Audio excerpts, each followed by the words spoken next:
In this video, we'll be discussing section 6.4 from chapter 6, differentiation of P3, and in this section, we'll be discussing the product rule of differentiation. So, before we continue the product rule though, just to revise, in the previous video, in section 6.3, we discussed the chain rule for differentiation. And the chain rule for differentiation is used when you have a function of a function or a chain of functions, and for that the rule that used was dy by dx is equal to dy by du into du by dx. If you use the function notation, in that case you get f dash of gx, f dash of x f dash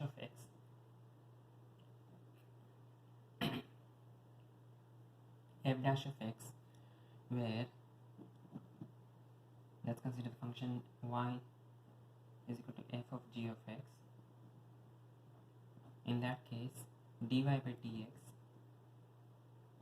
is going to be equal to f dash of g of x.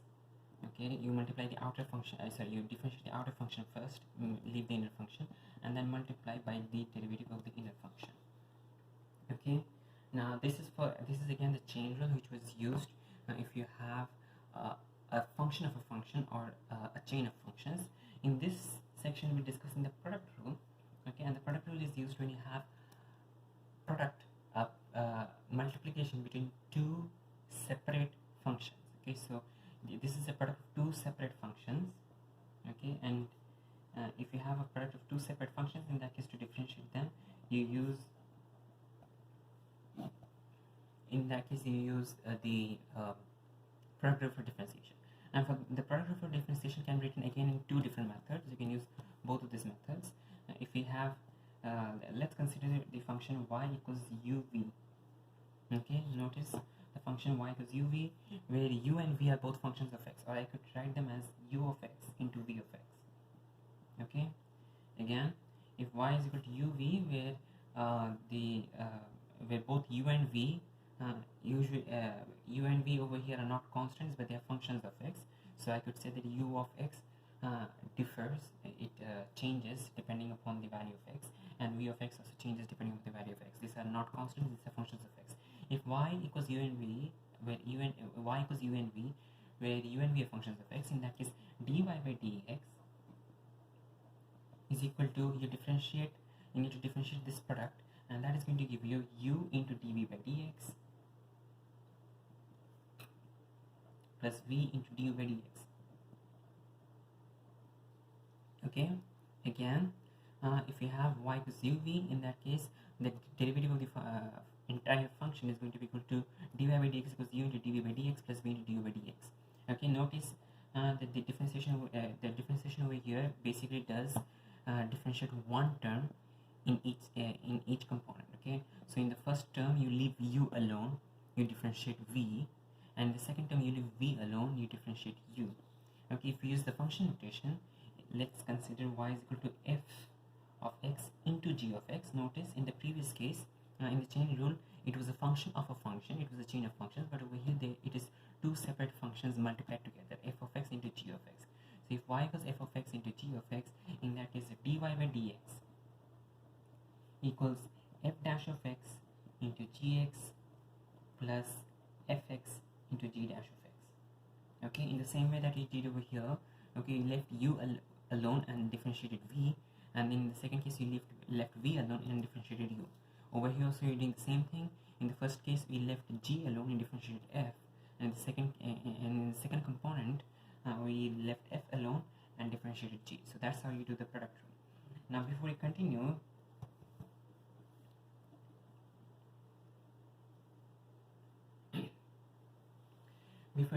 doing the product rule, let's go over the chain rule and the product rule once more. Okay, and over here you're going to do the proof for the chain rule and the product rule. Okay, so while these are not part of the P3 syllabus, we'll just for completion, for the sake of completion, we'll go over the proof for chain rule.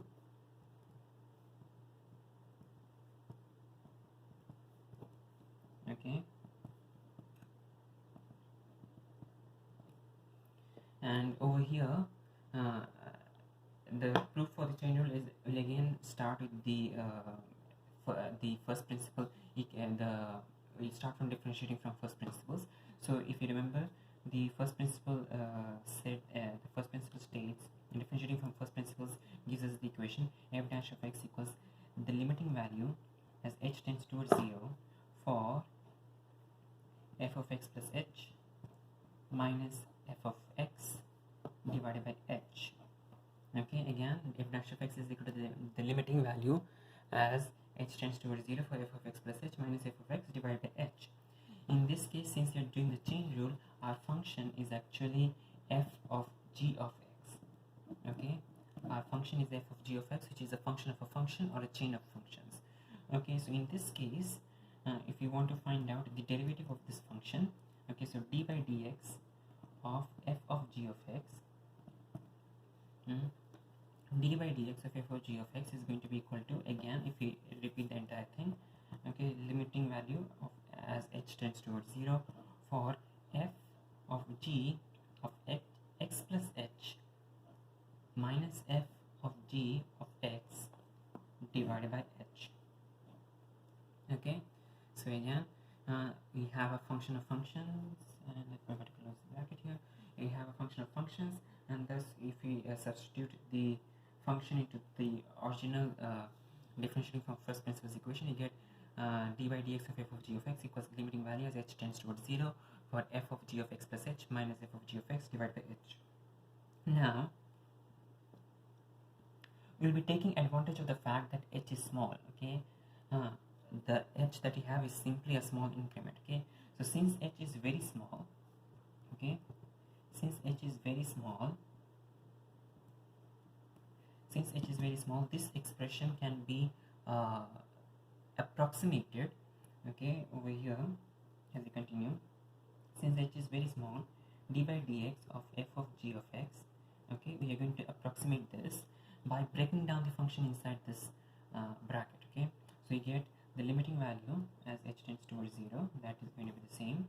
Okay, and then f of g of x plus h. Okay, in the entire procedure over here, we are assuming that the function f and g are both differentiable and continuous. Okay, so continuing the procedure here, f of g of x plus h becomes then f of g of x plus g of h. Okay, now notice that this assumption is only possible because h is very small. Okay, so since h is very small, we are taking the assumption that g of x plus h is equal to g of x plus g of h. Usually this is not possible unless your function g is going to be linear, but over here we are assuming that h is very small, and thus this is going to be acceptable for functions irrespective of whether they are linear or not. So we have f of g of x plus g of h. Okay, we have broken down the function by using this assumption. Okay, and then the rest simply continues to copy down.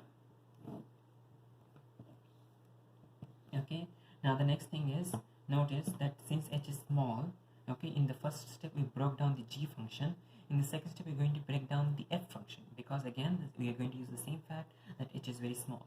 Okay, so since h is very small, this becomes the limiting value as h tends towards 0 for f of g of x plus f of g of x plus f of g of h minus f of g of x divided by h. Okay, so in the first step we use the fact that since h is very small, we broke down the g function. In the second step we broke down the f function. Notice that f of g of x and f of g of x are both present in the numerator, and you can cancel them out because one of them is the plus, the other one has the negative coefficient. Okay, so now we have this. Okay, and we are going to continue it using the approximation over here. Okay, so the limiting value as h tends towards 0 for f of g of h divided by h. Okay, now we are going to use again the same approximation over here. Since h is very small, we're going to now expand this expression in the numerator. But before you expand the expression in the numerator, let's consider the fact. Let's consider how this approximation will work. So let's consider that we have a curve, okay, and it's at one point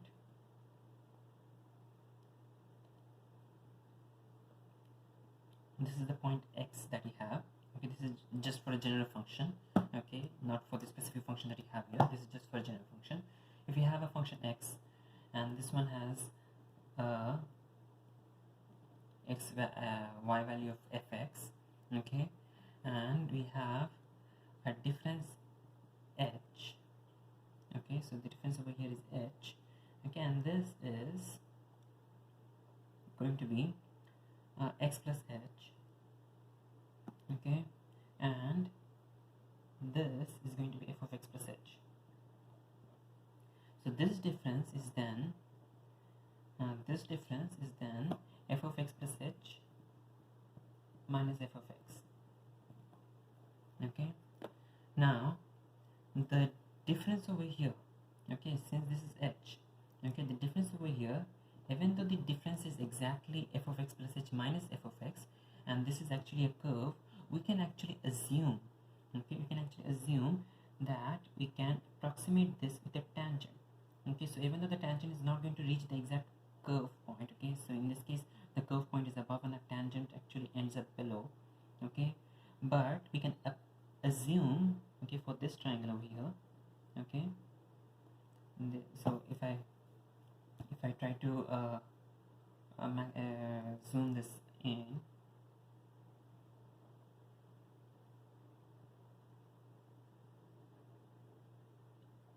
okay, so we have this point, we have this point, okay, and we have this, and we have this, okay, so while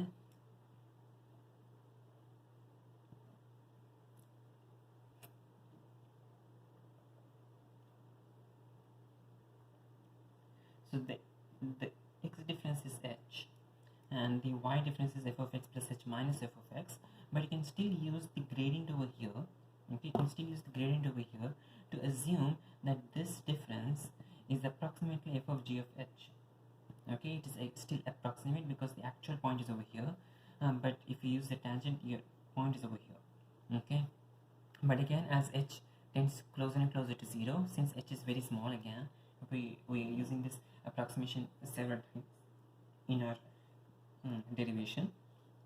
So since h is very small, okay, as h becomes closer and closer to 0, this point and this point are going to get closer and closer to each other, and thus f of g of h is going to become closer and closer to simply h times the gradient over here, okay, so h times the gradient, okay, so this is delta y is approximately equal to the gradient into into delta x, okay, so here in this case delta x is this difference in the x-axis, okay, the small increment in the x-axis, and the gradient of the gradient f dash x is the same as the gradient of the tangent here, okay, and delta y is the small increment in the y-axis, okay, so this is an approximate relationship, okay, and it is going to become more and more accurate as delta x becomes closer and closer to 0, because these 2 points are going to become closer, are going to get closer to each other as h becomes smaller and smaller. Okay, so over here you're going to use the same relationship. Okay, so the limiting value is h tends towards 0 for f of g of h divided by h. Okay, the limit remains the same, we're not going to change the limit for the time being. Okay, and f of g of h, we can now make this equal to f dash of g of h into g of h. Okay, notice f dash of x into delta x. Okay, so over here inside you had x and this was delta x. Okay, and so f dash of x into delta x, and over here we're going to do the same thing. F of g of h is approximately equal to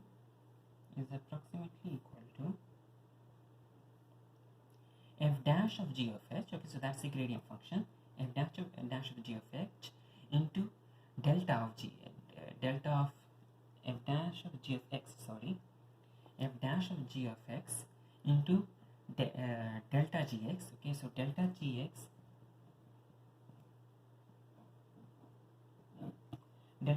is simply g of h. Okay, delta g of x, okay, the small change, okay, in gx is the same as g of h. Okay, so the limiting value as h tends towards 0 is approximately equal to f dash of gx into gh divided by h. Now you're going to continue using the approximation. Okay, so the first part is done. Now you're going to do the same thing for the second part as well. Okay, and in the second part you get the limiting value as h tends towards 0 for f dash of gx, okay, and gh is now then therefore going to be equal to g dash of x into h. Okay, and so in the first part we did f dash of gx into gh. In the second part we left this part the same, but gh we have now expanded to g dash of x into h. So it's the same thing. F dash of x into delta x is your small increment in delta y. So we here a small increment in gh is the same as g dash of x into h. Now the rest is going to be simple. Cancellation, h and h cancel out. We get the limiting value as h tends towards 0 for f dash of gx into g dash of x. Notice that there is no more h in your expression, okay, and thus our expression is independent of h. So the limiting value of as h tends towards 0 is simply going to be f dash of gx into g dash of x. And notice that this is actually your chain rule. Okay, you differentiate the outer function first and then you differentiate the inner function. Okay, so now since you're done with this, we'll prove the product rule. Okay, again, just like the chain rule, the proof for the product rule is not a part of P3, but just for the sake of completion we're going to prove the product rule. And again, just like in the previous case, we're going to use the assumption that h is small. Okay, and that is going to help us get the final expression for the product rule. So again, in the product rule we do not have a chain of functions, we have two separate functions multiplied together. Okay, so let's consider the function y is equal to u of x into v of x, where u and v are both functions of x. Okay, so u of x and v of x are both functions of x, and we want to find out what the derivative of this function is. Okay, let's just leave y out. Okay, so this is the function and we want to find the derivative of this function. So d by dx of u of x into v of x, okay, is going to be equal to, again we are going to use the first, we will be differentiating from first principles. So as a result we get the limiting value as h tends towards 0 for u of x plus h into v of x plus h minus u of x into v of x, the whole divided by h. Okay, so u of x, x plus h plus v of x plus h minus ux into vx divided by h.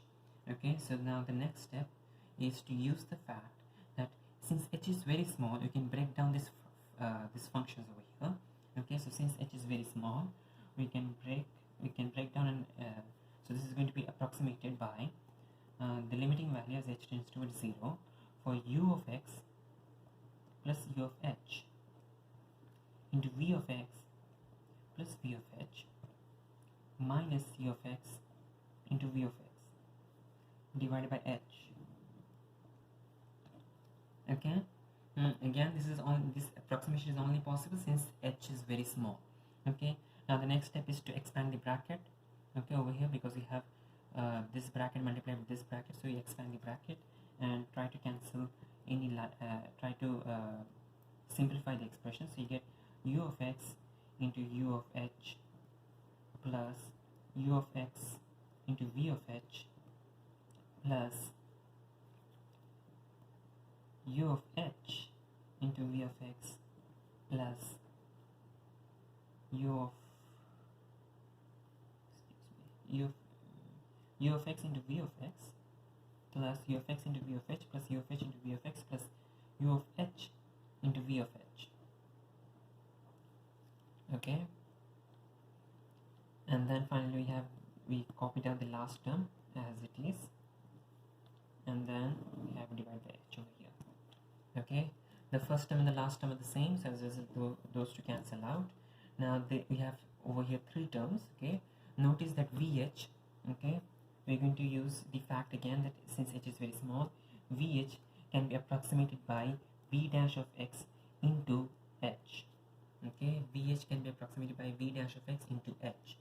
Ux can be approximated by u dash of x into h. Okay, so you're going to substitute that into this equation and you get the limiting value as h tends towards 0 for ux into v dash x into h plus u dash of x into h into v of x plus u dash of h into v dash of h, and both of them have an h, so overall we have an h square divided by h.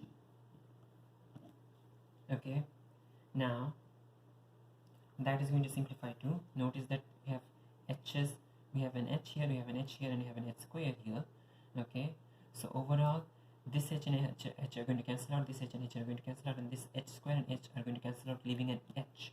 Okay, so overall this becomes the limiting value as h tends towards 0 for ux into v dash of x plus u dash of x into vx plus u dash of h into v dash of u dash of x, excuse me, into v dash of x into h. Okay, now notice we need to take the limit as h tends towards 0. In the first expression you don't have any h, in the second expression you don't have any h, in the third expression you do have an h, and that h is going to become 0 as h tends towards 0, or in other words that term is going to cancel out. So overall we have ux into v dash of x plus u dash of x into vx. Okay, again in the entire procedure you're going to assume that both the functions u and v are differentiable and continuous at x, are both differentiable and continuous at x, and we finally get our answer for the product rule. Notice that this is the same as we had already introduced earlier. You leave u and differentiate v, and in the second stage you in the second component you leave v and differentiate u. Alright, so we're done with all the proofs. While the proofs are not part of the syllabus for P3, we do need to know how to use them, so we're going to look into some examples for using the product rule. So let's consider the example on page 10. The example 10 on page 132.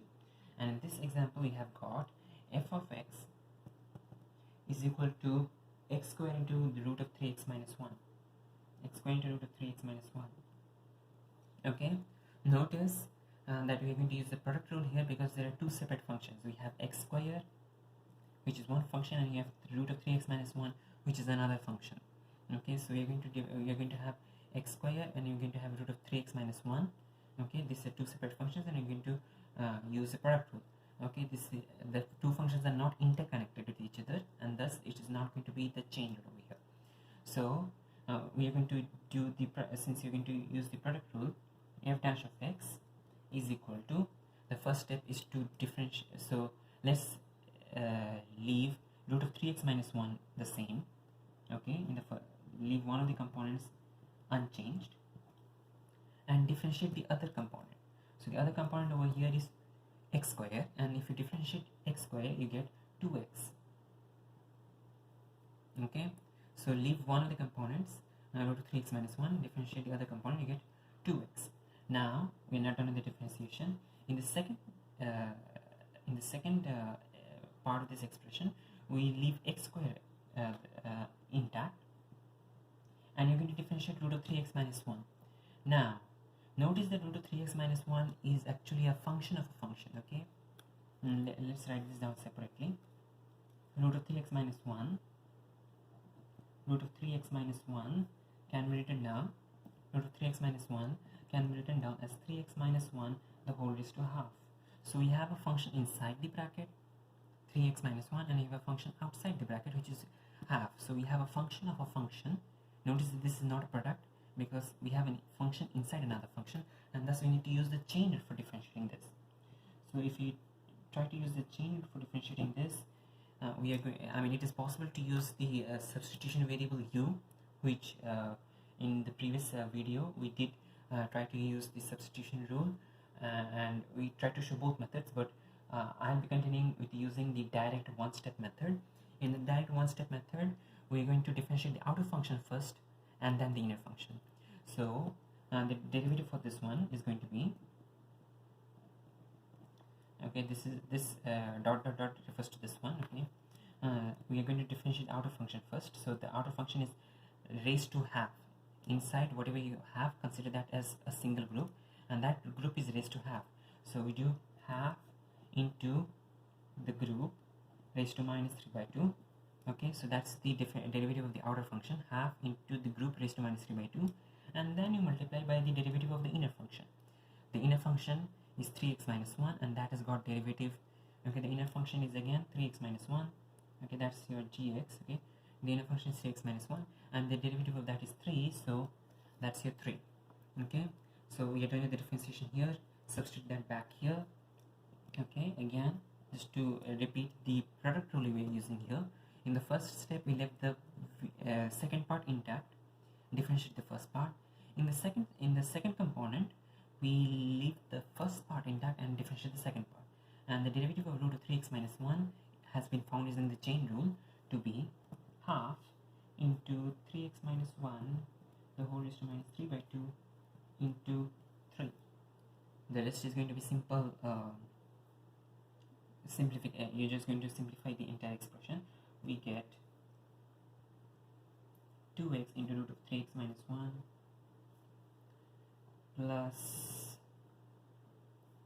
3x squared by 2. Give me a second, I did a mistake here. This is going to be minus half actually. Okay, half into 3x minus 1 the whole raised to minus half.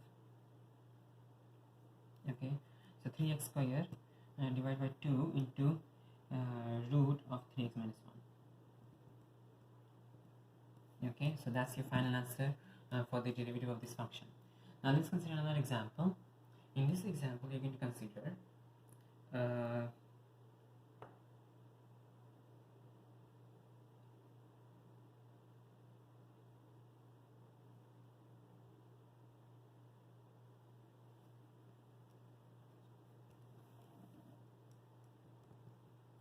let's consider x raised to 4 into 9 raised to x into ln x. Okay, so you have got x raised to 4 into 9 raised to x into ln x. Notice that you have got 3 separate functions multiplied over here together. Okay, we have x raised to 4. Okay, we have 9 raised to x, and you have ln x. Okay, and they're all separate functions. They're not a function of a function. Okay, we don't have any chains over here. They're all distinct functions multiplied together. Okay, so since they're all distinct functions multiplied together, we're going to use the product rule. Okay, so the first step is going to be, okay, now before we do start with the product rule, let's consider what you're going to so usually when you do the product rule, we consider two functions multiplied together. Okay, if you have y equals uv, in that case we have a u, okay, and we have a v, and we differentiate v in the first part and first component, and u in the second component. So for the time being, let's assume that the first component is x raised to 4 and the second component is 9 raised to x into ln x. Okay, even though there are overall 3 functions multiplied, for the time being, let's assume that we have got x raised to 4 in the first component, okay, and 9 raised to x into ln x in the second component. Okay, so again, the way we work this product rule out is we leave one of the components intact and differentiate the other component. So let's assume that the 9 raised to x into ln x component is left intact. 9 raised to x ln x component is left intact. We are differentiating the other component and x raised to 4. If you differentiate x raised to 4, you get 4x cube. Okay, so 4x cube, we leave x raised to 4 differentiates to become 4x cube, and 9x into ln x gets copied down. In the second component, we leave x raised to 4 constant, intact, unchanged, untouched. We leave x raised to 4 intact, and you're going to differentiate the 9 raised to x into ln x. Okay, we're going to differentiate the 9 raised to x into ln x. So now notice that if we are talking about the function 9 raised to x into ln x, this itself is again a product of two functions. Okay, so since this is the product of two functions, notice that you're not going to use a chain rule. Okay, the chain rule is not the correct one to be used here, because these are two separate functions multiplied together and not a function of a function. So since we have two separate functions multiplied together, we're going to use the product rule again. Okay, so the product rule, if we try to use the product rule again here, we get, okay, this dots over here refer to 9 raised to x into ln x. Okay, we are going to, in the first step, we're going to leave ln x intact and differentiate the 9 raised to x. Okay, we learned in section 6.2 that the derivative of a raised to x is a raised to x ln a. So in that case, the derivative of 9 raised to x is going to be equal to 9 raised to x ln 9 .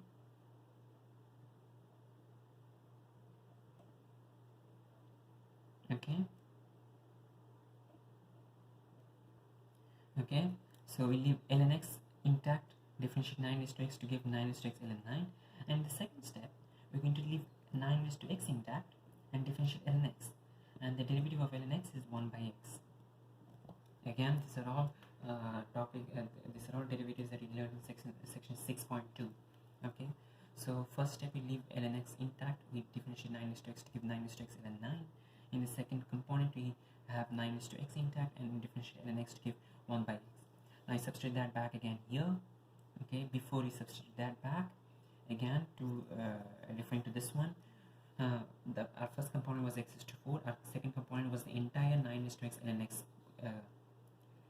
product, and we left 9 raised to x ln x constant in the first part, differentiate x raised to 4 to give 4x cube. In the second component, we are leaving x raised to 4 intact and differentiating 9 raised to x ln x. And differentiating 9 raised to x ln x required us to use the product rule once more, and thus we are going to insert this over here. We get 9 raised to x ln 9 plus 9 raised to x divided by x. Okay, now 9 raised to x ln 9 divided plus 9 raised to x by x. Now the rest is going to be simple. You just need to simplify the expression over here. We get 4x cube into 9 raised to x into ln x. Notice that the 4 and the 9 are not going to get multiplied with each other, because the 9 is raised to the power x. The 4 is simply a constant, a coefficient over here. Okay, the 4 and the 9 should not get multiplied with each other. They are going to remain separate. Okay, and then we have got here x raised to 4, 9 raised to x ln 9 plus x cube into 9 raised to x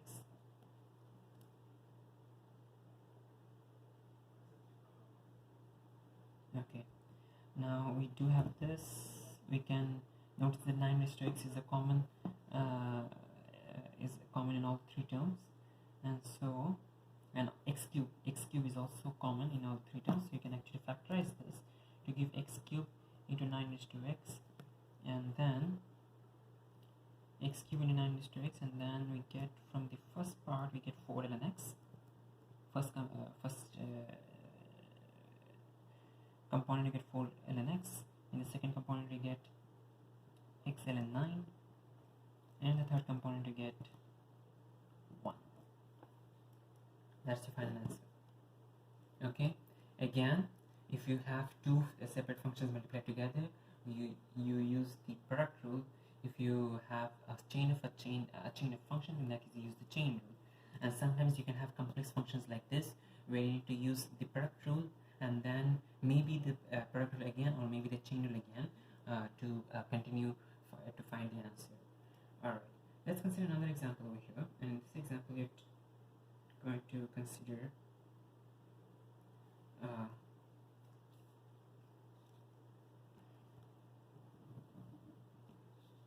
okay, in this example let's consider fx is equal to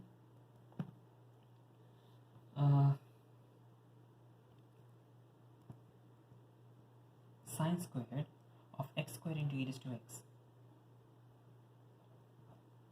Okay, fx is equal to sine squared of x squared into e raised to x. Now notice that we do see there is a product. There is a product involved, okay, and that is x squared into e raised to x. But that is actually inside the function sine. Okay, it's not outside the function. So if you try to start from the outside, okay, again, try to start the differentiation on the outside. On the outside, we actually have a sine and a square. Okay, and the one more outside is actually the square. Okay, if we rewrite this thing, this expression, we get sine x squared into e raised to x, the whole square. Okay, so the very outer function is square, the very inner function is going to be sine.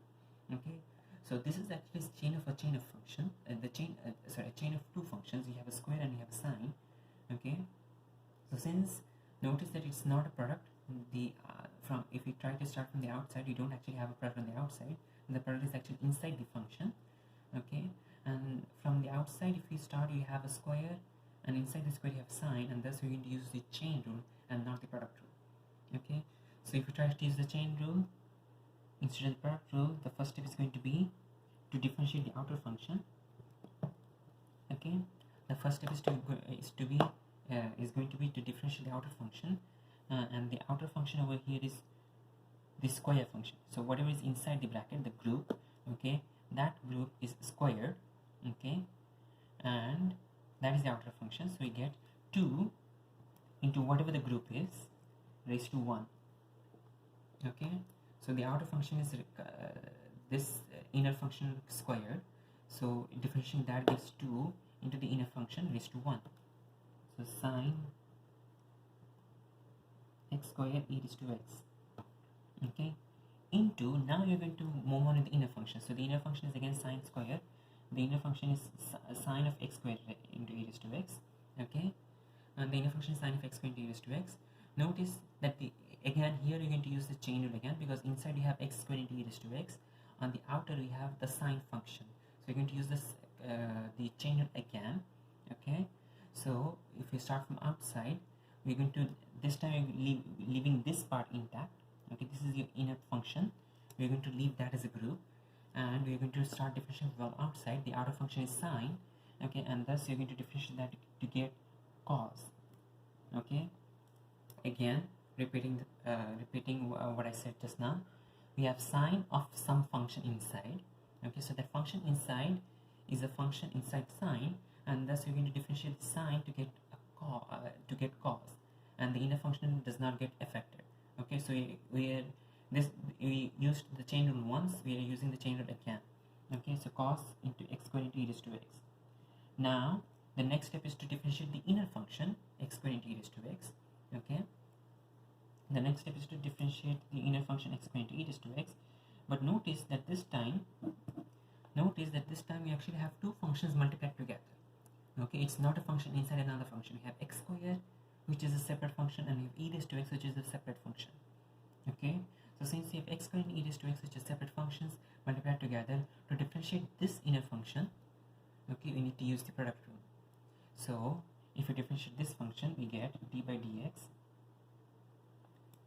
okay, of this function. This dots represent this function over here, is going to be equal to, in the first component we leave x squared constant, differentiate e raised to x to get e raised to x. In the second component we leave e raised to x constant and differentiate x squared to get 2x. Okay, again in the first component we leave x squared constant, differentiate e raised to x. In the second step we leave e raised to x constant, differentiate x squared to give 2x. So this is your expression for the derivative of this function. Substitute that word over here, we get x squared into e raised to x plus 2x into e raised to x.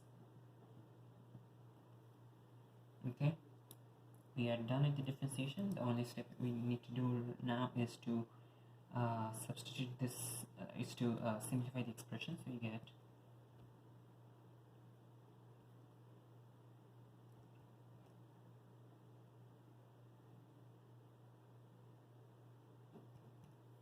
I mean, you can leave it over here, but you can also expand or simplify.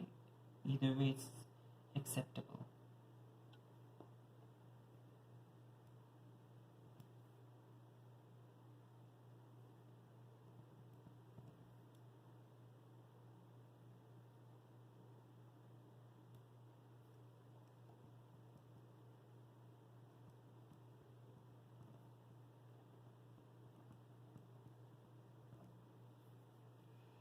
And that's the final answer.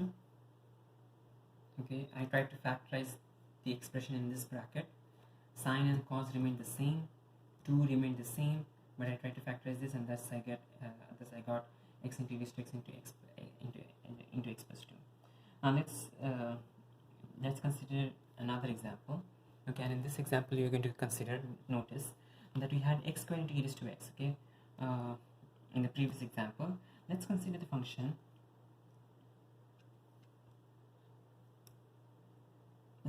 Let's consider x raised to e raised to x.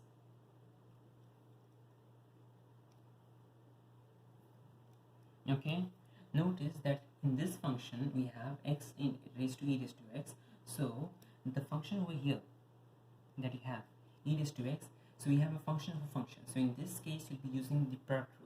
So not the product rule, the chain rule, because we have a function of a function, and thus we're going to use the chain rule. But instead, if we have x squared into e raised to x, okay, we have two separate functions multiplied together, and thus we're going to use, we have two separate functions multiplied together, and thus we're going to use the product rule. Okay, now if we have e raised to x cubed, okay, notice that you have a e raised to function, and inside the e raised to function you have the x cubed function.